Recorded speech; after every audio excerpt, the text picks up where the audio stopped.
भारत में एक राष्ट्र एक चुनाव, वन नेशन वन इलेक्शन, चुनौतियां और अवसर। ये topic GS paper 2 polity and governance के लिए अत्यंत महत्वपूर्ण है। एक परिचय। संदर्भ। हाल ही में उच्च स्तरीय समिति कोविंद समिति की सिफारिशों और सरकार की सक्रियता पर चर्चा करें। परिभाषा।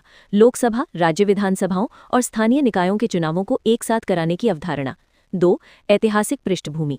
बताएं कि 1952, 1957, 1962 और 1967 में भारत में चुनाव एक साथ ही होते थे। 1968-69 में कुछ विधानसभाओं के समय से पहले भंग होने के कारण ये चक्र टूट गया। 3 एक राष्ट्र एक चुनाव के पक्ष में तर्क। खर्च में कमी। बार बार चुनाव कराने से सरकारी खजाने पर भारी बोझ पड़ता है। प्रशासनिक दक्षता।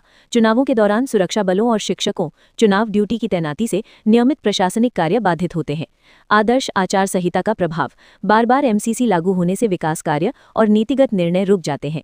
Policy paralysis. काले धन पर रोक। बार बार के चुनावों में होने वाले अवैध खर्च पर लगाम लगेगी। 4 विपक्ष में तर्क और चुनौतियां, चैलेंजेस एंड कंसर्न्स। संघीय ढांचा, फेडरलिज्म। आलोचकों के तर्क है कि ये संघीय स्वायत्तता के खिलाफ है। संवैधानिक संशोधन। इसके लिए अनुच्छेद 83, 85, 172, 174 और 356 में संशोधन की आवश्यकता होगी, जो एक जटिल प्रक्रिया है। क्षेत्रीय दलों को नुकसान। राष्ट्रीय मुद्दों के सामने क्षेत्रीय मुद्दे दब सकते हैं।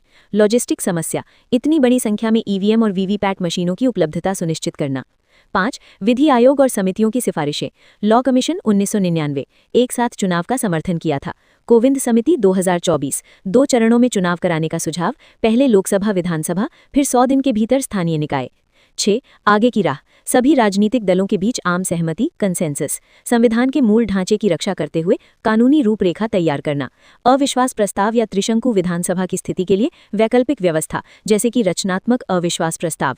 महत्वपूर्ण कीवर्ड्स यूपीएससी के लिए। विधि आयोग, लॉ कमीशन, संघीय ढांचा, फेडरल स्ट्रक्चर, नीतिगत पंगुता, पॉलिसी पैरालिसिस, संवैधानिक संशोधन, कॉन्स्टिट्यूशनल अमेंडमेंट।